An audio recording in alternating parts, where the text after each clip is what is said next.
Right, first thing to sort out is the speed sensor plug, which is located underneath the tank. To get the tank up, you undo the 2 bolts, one either side of the seat, and then the seat front comes up and it pulls out, and then you want to undo the 2 Allen bolts at the front of the tank, locate through these 2 lugs, and then pull the tank up out of the way. Obviously, to unplug the speed sensor, this is your plug, and on the top there, I've actually loosened this off, but you lift that bit there up to get over the little lip there, and then it simply pulls out, and it's clipped there with some weird clip. So unclip that and then leave it loose, and you need the speed sensor off because the cable's quite tight through there and it wouldn't allow you access to actually pull the cover off or back enough to get to the front sprocket. So the next thing to do is to disconnect the gear lever. Sometimes wise to leave your own mark across so you know where it's going to line up. There you go, like a heathen. I'll just scratch something on there. So the pinch bolt needs undoing, which I presume is a 10. Let's try a 10, it's bound not to be.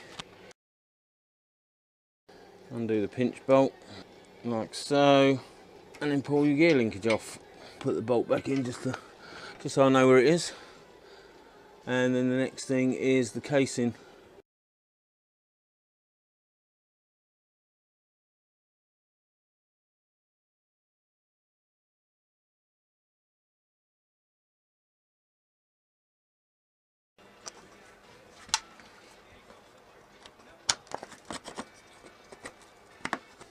I've undone the bolts, but it leaves me the case hanging.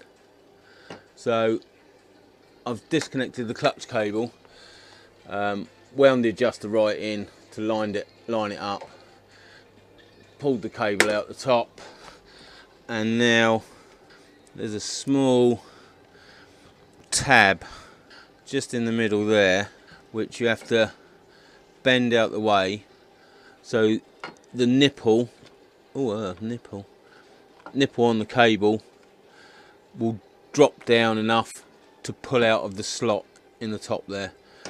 And now I'm just unscrewing the adjuster screw to take the cable right out of the way, and then this I will be able to pull right off.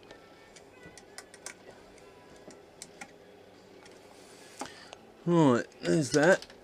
Pull that out. So that's that loose. So as the cable pulls on this bit, so it twists and pushes out like that, which pushes the rod, which pushes whatever it pushes, which pushes something else and pushes something else, which eventually separates your clutch plate or pushes off your pressure plate to release your clutch, something like that anyway.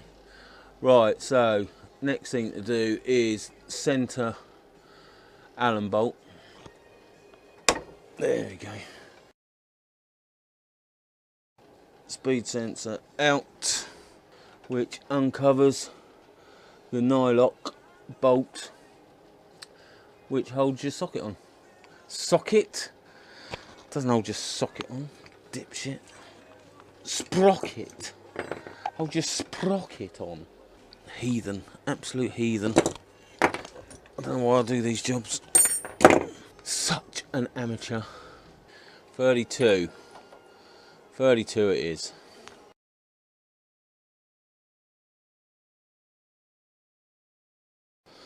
That's the nylock nut.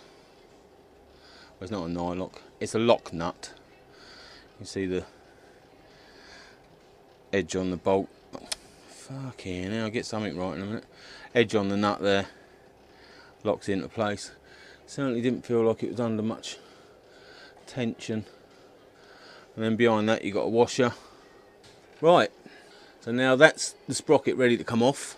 So the next step in the process is to undo the back wheel and ultimately take it off. So I'm going to replace the sprockets on that. Sprocket. Right, so undo the adjusters and then undo the axle.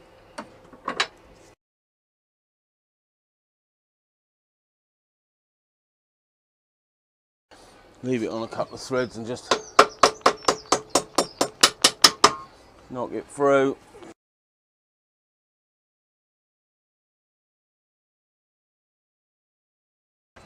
Just put the chain to one side and then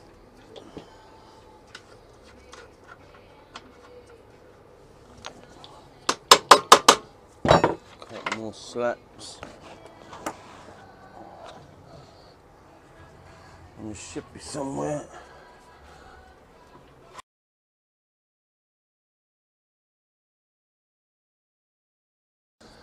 There you go, that's the wheel off. This side bearing seems alright. Swap you down a bit. Seems alright. But the drive side looks a bit gank. So get the grinder out, take off a couple of these shoulders and then knock the pin out and take the chain off. So yeah, get your chain splitter on after you've cut the faces off. Just means you've got less pressure to push the pin out because you've cut the face off.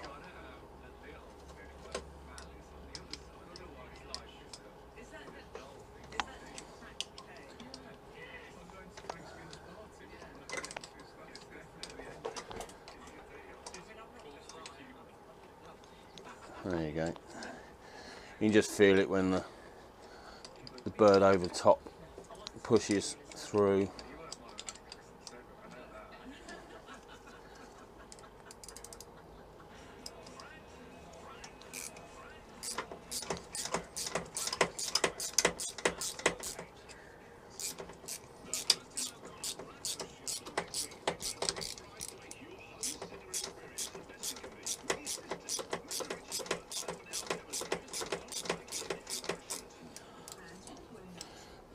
There we go.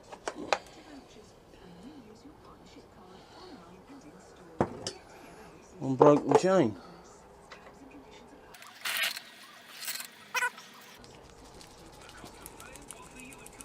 Rattlesnake tail. Right, so now I can take the sprocket off the front. There we go. You see some of the teeth have got a little bit of a bend on them. Can't see where it says how many teeth. So this is a 16 tooth sprocket, which the Haynes manual reckons is the standard size. The rear sprocket I've got is a 44 tooth, and the Haynes manual said 45 teeth. But the one I'm taking off, the one that's on the wheel at the moment, that's 42, so it looks as though someone's geared this for acceleration. Geared this for top speed rather than acceleration. Alright, 17. That's a 17 tooth and a 16 going back on. So it'll be slightly smaller on the front and bigger on the back. One down on the front and two up on the back, which is going to increase the acceleration Not that it needed any increase in acceleration. But there you go. That's what's going back on. Of course, it's a little bit awkward now because I think I'm going to be doing the wheel bearings. If I get the chain and sprockets back on and set it all up, then all I've got to do is pull the wheel back off and do the bearings when I get them. Right, so just to show the difference, that's the old one, which has quite a bit of play on there, whereas the new one, there's nothing side to side and minuscule. So yes, definitely the right decision to change the sprocket and chains. Sprocket and chains? Sprockets and chain. Dickhead. So the first thing to do really is to give it a good clean up. Something that I really enjoy. Wasting my life cleaning my life. But yeah, as you can probably see, there's quite... Oh!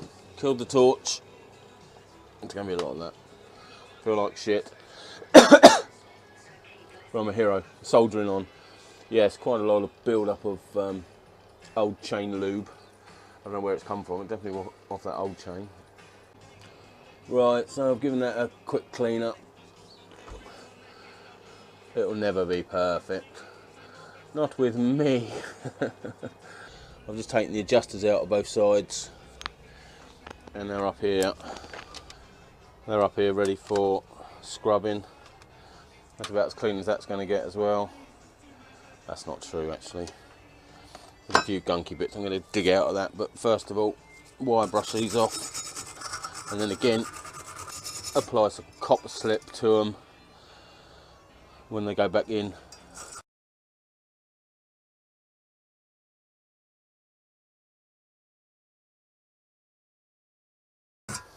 There you go, that's them a bit cleaner.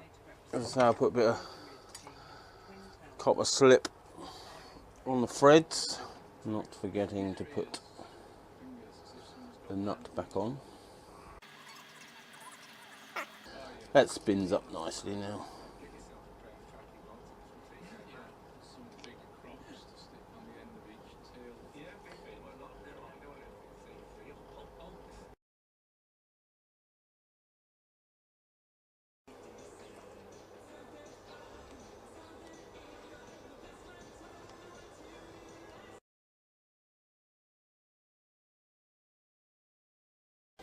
Right, so that's them wound back in and greased up. Now, swap the sprocket on the back wheel. So, a couple of bits of timber on the floor. Stop the disc hitting the floor while I'm working on the wheel.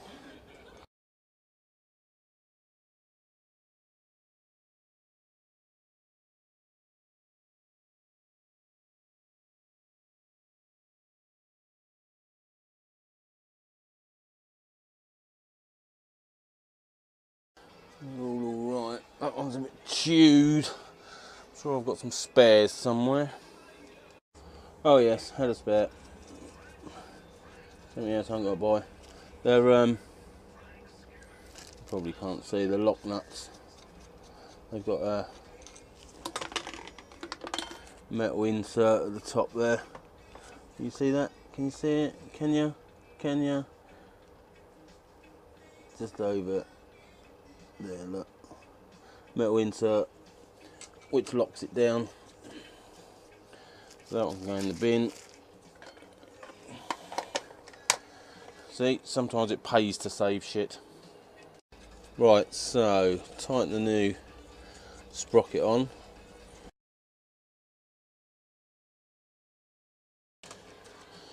Torque wrench at 60 Newton meters.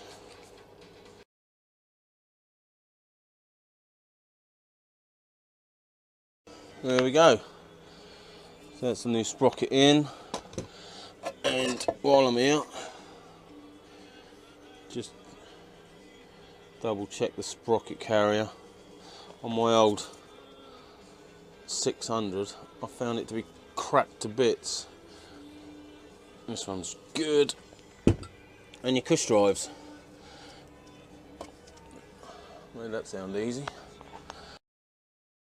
Just make sure there's no damage to them, not cracking, splitting.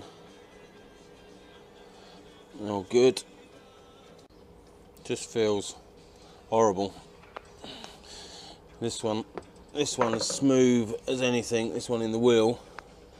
This one really is graunchy. There's a bit of sideways play in it as well. Just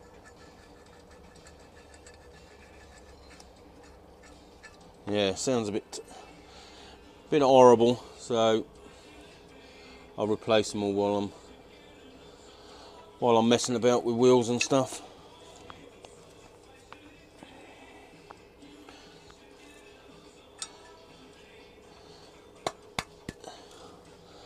No harm in it.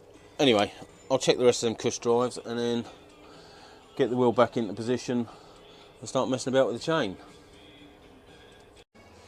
So I couldn't get the axle to come fully back, and it turns out that the brake stay, or whatever the bloody hell that arm's called, which obviously connects to the brake and up onto the swing arm. Are you seeing that?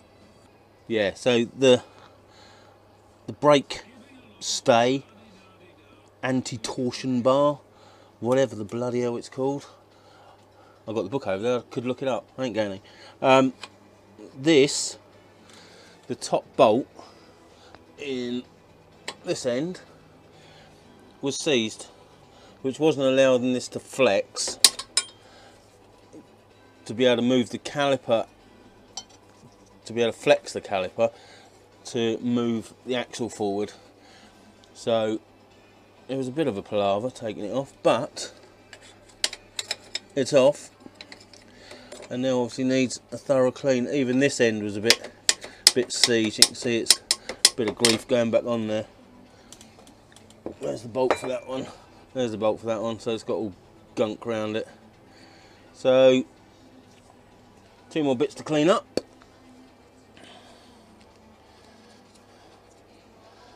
Yeah, 2 more bits to clean up.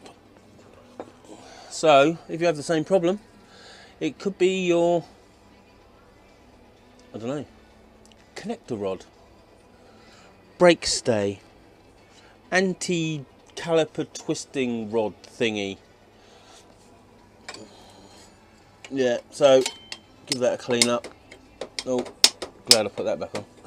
Get off, bastard. Yeah, give that a clean up and then stuff it back on.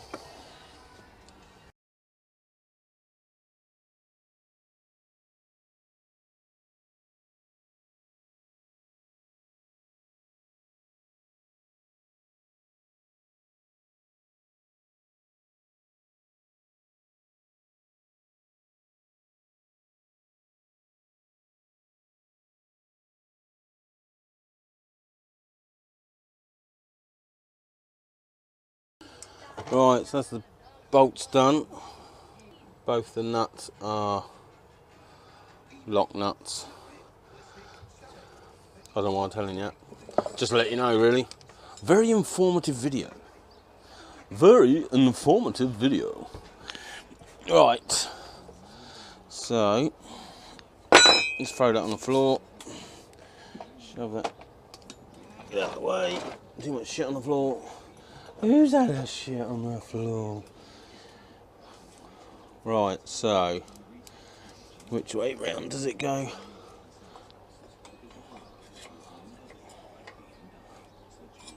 Not that way. That way. Right, let's take a bit off.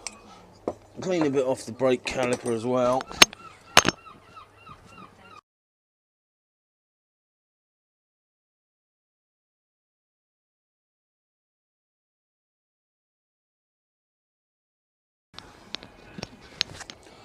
Okay, so that's all the connections cleaned up. Right, so the torque arm, that's the official term for it, can only go on one way because of these shouldered bolts being of different sizes. This one's the top, or the front one, and it's got the biggest shoulder. Can only go through one way, so that'd be the wrong end. Can only go through one way.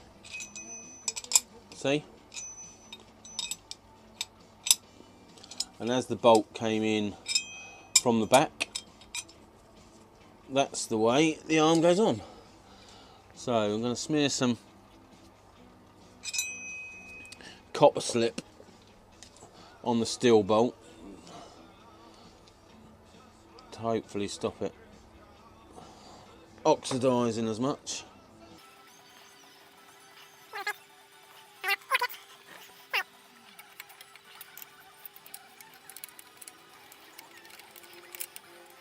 There we go. That's that one on there.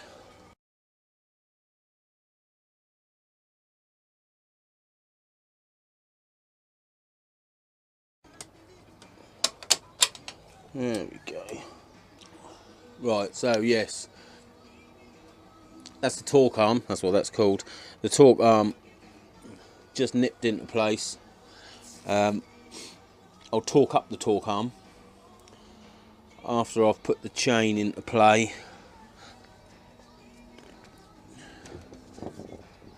Put the lid back on the copper slip before I stand on it. Right, so next job is to get the chain on